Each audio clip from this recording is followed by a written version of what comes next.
আমাদের যারা কোটা সংস্কার আন্দোলনের নেতা আছেন, যাদের কাছে আমরা প্রত্যেকে কৃতজ্ঞ, তাদের সাথে যোগাযোগ করার চেষ্টা করা হচ্ছে।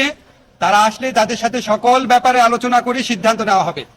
তাদের মতামতকেই সব ব্যাপারে প্রাধান্য দেওয়া হবে, তাদের সাথে কথা বলা হবে। আমরা এর আগে এখনই কয়েকটা কথা আপনাদের শুধু বলতে চাই। আমাদের এখানে এই আন্দোলনের সাথে সম্পৃক্ত ছেলেরা আছে, নেতারা আছে, বাকিরা যারা নাহিদ এবং সার্জিস আছে, আসিফ আছে, ওরা আসছে, আমরা যোগাযোগ করার চেষ্টা করছি। কিন্তু আপনাদেরকে এই মুহূর্তে যেটা বলতে চাই, প্লিজ ধ্বংসযজ্ঞ বন্ধ করেন। আমরা অনেক রক্ত খুইয়েছি, অনেক সম্পদ নষ্ট হয়েছে।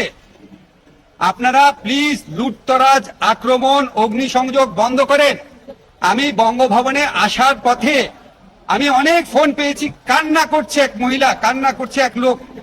প্লিজ, যেই সমস্ত খারাপ কাজকে আমরা ঘৃণা করি সেগুলি নিজেরা কেউ করবেন না। যারা করে তাদেরকে বাধা দেন। এই দেশের সম্পত্তি যেগুলি আছে এগুলি আমাদের। এখন তো আমরা যেরকম সরকার চাই, ইনশাআল্লাহ সেরকম একটা সরকার গঠিত হবে। এই সম্পদ তো আমরাই ব্যবহার করব। আজকে যে নাহিদ আছে, সার্জিস আছে বা আসিফ আছে, ওরাই তো এই সংসদ ভবনে বসবে এক সময়, ওরাই তো এই দেশটা চালাবে। আমরা আর কতদিন বাঁচবো? আপনারাই তো বাঁচবে। নতুন প্রজন্মে যারা আছেন সবার কাছে বলেন, আর রাষ্ট্রীয় সম্পত্তি ধ্বংস না। আরেকটা কথা আমি ব্যক্তিগতভাবে বলি, আমার উপর রাগ করবেন না। আমি জানি পুলিশ বাহিনীর কেউ কেউ বাড়াবাড়ি করেছে, কিন্তু আমি এরকম ফুটেজও দেখেছি যে পুলিশ বাহিনীর আহত একজন ছাত্রকে কাঁধে করে নিয়ে যাচ্ছে, শিশুর মতো করে নিয়ে যাচ্ছে। আজকে পুলিশের মধ্যে 10 জনের মধ্যে যদি একজন দোষী থাকে, 9 জনের উপর আপনাদের রাগ দেখায় না। এদের মধ্যে অনেক গরিব মানুষ আছে, অনেক ইনসাফ আছে মনে, এরকম মানুষ আছে।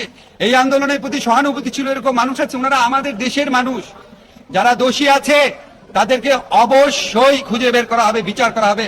আজকে আমরা মহামান্য রাষ্ট্রপতি, মহামান্য আমাদের আর্মি চিফ, আমাদের নেভি চিফ, এয়ার চিফ, সবার সাথে মিটিং হয়েছে। আমি মিটিং এর ব্যাপারে কিছু বলবো না আপনাদের, শুধু একটা জিনিস বলি, অত্যন্ত স্ট্রং ভাবে আমরা বলেছি প্রত্যেকটা হত্যাকাণ্ডের বিচার করা হবে। কেউ যদি অন্য কোনো জায়গায় পালিয়ে দিয়ে থাকে, বিচারের চেষ্টা সেটার জন্য ব্যাহত হবে না। কিন্তু আপনাদের কাছে সন্দেহের বশবর্তী, আক্রোশের বশবর্তী, প্রতিশোধের বশবর্তী হয়ে প্লিজ কেউ কারো উপর আক্রমণ করবেন না। এটা আমাদের দেশ, আমাদের দেশের আমরা এই বৃদ্ধ প্রজন্ম আমাদের নতুন প্রজন্মের জন্য একটা ভালো দেশ রেখে যেতে পারি নাই। আমাদের নতুন প্রজন্ম কষ্ট করে এই সুযোগটা, এই সময়টা আমাদের জন্য আর্ন করেছে, এবং এই নতুন প্রজন্মের এই আর্নিংটাকে অনেক সময় বিপ্লব বেহাত হয়ে যায়, অনেক ভালো কিছু বেহাত হয়ে যায়। এই ধ্বংসযজ্ঞ, লুটতরাজ, হানাহানি করে যেন কেউ নষ্ট করতে না পারে। আপনারা অগ্নিসংযোগ, হত্যাকাণ্ড, লুটিং, একজন আরেকজনকে আক্রমণ, প্রতিশোধমূলক আক্রমণ, হিংসাত্মক অবস্থা বন্ধ করেন। সব কিছুর বিচার করা হবে। আমরা এখন ওয়েট করব আমাদের কোটা সংস্কার আন্দোলনে নেতৃবৃন্দ আসলে ওনাদের সাথে সবাই কথা বলবে এবং যে কোনো সিদ্ধান্তের ব্যাপারে ওনাদের মতামতকে প্রাধান্য দেওয়া হবে। ধন্যবাদ সবাই। প্রিয় দেশবাসী, আসসালাম আলাইকুম। গৌরবজনক এই ঐতিহাসিক মুহূর্তে বাংলাদেশের সাহসী ছাত্র জনতাকে বিরচিত অভিনন্দন।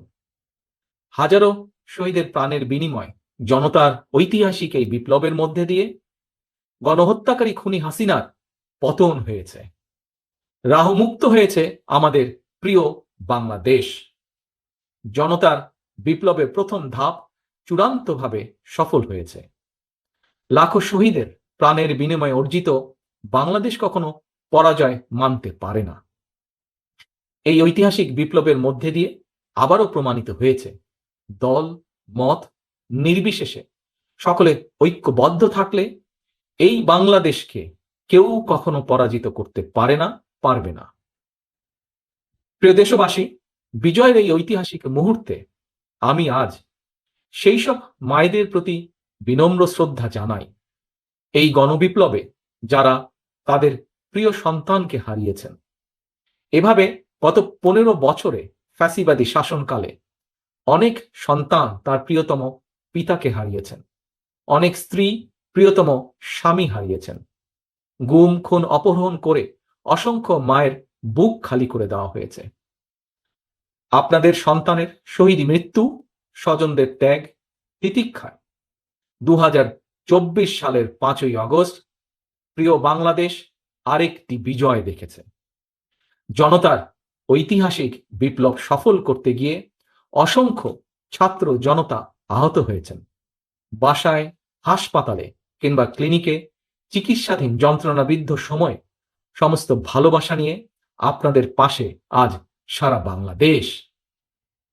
খুনি হাসিনার বিরুদ্ধে আন্দোলন করতে গিয়ে অসংখ্য মানুষ মিথ্যে মামলা ও রাজনৈতিক উদ্দেশ্য প্রণোদিত মামলায় গ্রেফতারের শিকার হয়েছেন, কারাগারে নিক্ষিপ্ত হয়েছেন।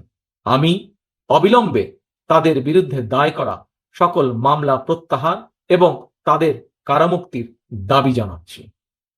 একই সঙ্গে ছাত্রছাত্রীরা যাতে আবার স্বাভাবিকভাবে হলে, হোস্টেলে, ক্লাসে ফিরতে পারেন এবং পরীক্ষায় অংশ নিতে পারেন, আশা করি সেই পদক্ষেপ দ্রুত গ্রহণ করা হবে। এই সম্প্রীতির দেশ বাংলাদেশ, এদেশে কোনো ধর্মাবলম্বী অন্য ধর্মাবলম্বীদের উপর কোনো ধরনের অযাচিত আক্রমণ করবে না, হামলা করবে না। কাজে এই অরাজকতার সুযোগ নিয়ে বা এই বিশৃঙ্খলার এবং এই বর্তমান রাজনৈতিক পট পরিবর্তনের সুযোগ নিয়ে কেউ যেন সেই ধরনের কোনো পদক্ষেপ গ্রহণ করতে না পারে, সেজন্য আমরা বিশেষভাবে সকল দেশবাসীকে আহ্বান জানাচ্ছি। বিশেষ করে রাজনৈতিক নেতৃবৃন্দ যারা রয়েছেন, আমাদের ইমাম সাহেবান যারা রয়েছেন, আলেম ওলামা যারা রয়েছেন, তাদের এই ক্ষেত্রে একটি অগ্রণী ভূমিকা পালন করতে হবে। সেই জন্য আমরা দেশবাসীর প্রতি, আলেম সমাজের প্রতি বিশেষভাবে আহ্বান জানাবো যে সংখ্যালঘু এবং বিশেষ করে আইন শৃঙ্খলা রক্ষাকারী বাহিনী, পুলিশ সহ অন্যান্যদের এবং রাষ্ট্রীয় সকল স্থাপনাগুলো যেন নিরাপদ থাকে, সেজন্য আপনারা পদক্ষেপ গ্রহণ করবেন। আর শুরুতেই আমাদের প্রধানমন্ত্রী তিনি পদত্যাগ করেছেন। কতটা ইররেসপন্সিবল হলে গোটা জাতিকে আজকে একটা শূন্য অবস্থায় ফেলে দিয়ে তিনি এইভাবে চলে গেছেন, এখান থেকে বোঝা যায় তার যে আসল চরিত্র, সেই চরিত্র। আজকে আমি শ্রদ্ধা জানাতে চাই, প্রাণ ভরে আমাদের শ্রদ্ধা নিবেদন করতে চাই সেই সমস্ত শহীদদের। প্রায় 1000 খানেক শহীদ হবে যারা এই আন্দোলনে শহীদ হয়েছে। আমি আবারও আমার শ্রদ্ধা, আমার অভিবাদন, শুভেচ্ছা জানাতে চাই আমাদের বীর সেনানীদেরকে, এই ছাত্রদেরকে যারা আজকে এই অসম্ভবকে সম্ভব করে। আপনারা জানেন যে দীর্ঘ প্রায় 16 বছর আমরা এই স্বৈরাচারী সরকারের বিরুদ্ধে সংগ্রাম করছি, লড়াই করছি। ইতিমধ্যে তারা আমাদের দেশনেত্রী বেগম খালেদা জিয়া, আমাদের চেয়ারপারসন, তাকে অন্যায়ভাবে সাজা দিয়ে তাকে কারাগারে পাঠিয়েছে। আমাদের হাজার হাজার নেতা কর্মীকে তারা অন্যায়ভাবে সাজা দিয়ে জেলে দিয়েছে। আমাদের প্রায় 60 লক্ষ মানুষের বিরুদ্ধে তারা মিথ্যা মামলা দিয়েছে এবং অকথ্য নির্যাতন, নিপীড়ন চালিয়েছে এই হাসিনার সরকারের যারা দায়িত্বপ্রাপ্ত ছিলেন বিভিন্ন বিভাগে। আজকে অর্থনীতিকে ধ্বংসপ্রাপ্ত করেছে, রাজনীতিকে ধ্বংস করেছে, সব মিলিয়ে দেশকে তারা ধ্বংস করে দিয়ে চলে গেছে। আল্লাহর কাছে অশেষ শুকরিয়া আদায় করি যে আল্লাহর অশেষ রহমতে আজকে এই ভয়াবহ দানবের হাত থেকে জাতি, দেশ আজকে মুক্তি পেল। আজকে আমি ধন্যবাদ জানাতে চাই দেশপ্রেমিক সেনাবাহিনীকে যে তারা আজকে উপযুক্ত সময়ে পদক্ষেপ নিয়েছেন। পদক্ষেপ নিয়ে তারা আজকে এই আমাদেরকে, সমস্ত রাজনৈতিক দলগুলোকে তারা আজকে এখানে ডেকে নিয়ে এসেছেন আলোচনা করার জন্য। তারা যারা আন্দোলনের মূল নেতা, ছাত্র নেতা, সমন্বয়, তাদের সঙ্গে কথা বলছেন, কথা বলে নিয়ে এসেছেন। তারা রাষ্ট্রপতির সঙ্গে আজকে কথা বলে কতগুলো মৌলিক বিষয়ে সিদ্ধান্ত হয়েছে। সেই সিদ্ধান্তের প্রথমটি হচ্ছে সেটা হচ্ছে যে পার্লামেন্ট ভেঙে দিয়ে অতি দ্রুত একটি ইন্টারিম গভর্নমেন্ট, অন্তর্বর্তীকালীন সরকার গঠন করা হবে নির্দলীয় সরকারদেরকে নিয়ে। আজকে সিদ্ধান্ত হয়েছে যে দেশনেত্রী বেগম খালেদা জিয়াকে অবিলম্বে কোনো কালক্ষেপ না করে তাকে মুক্তি দেওয়া হবে। সেই সঙ্গে মুক্তি দেওয়া হবে সেই সমস্ত নেতা কর্মী, ছাত্র নেতা যাদেরকে অন্যায়ভাবে গত 1 জুলাই থেকে বন্দী করে রাখা হয়েছে, তাদের সকলকে মুক্তি দেওয়া হবে। রাজনৈতিক কারণে যাদেরকে বন্দী করে রাখা হয়েছে মুক্তি দেওয়া হবে সেই সমস্ত মানুষদেরকে যারা অন্যায়ভাবে কারাগারে আটক রয়েছে।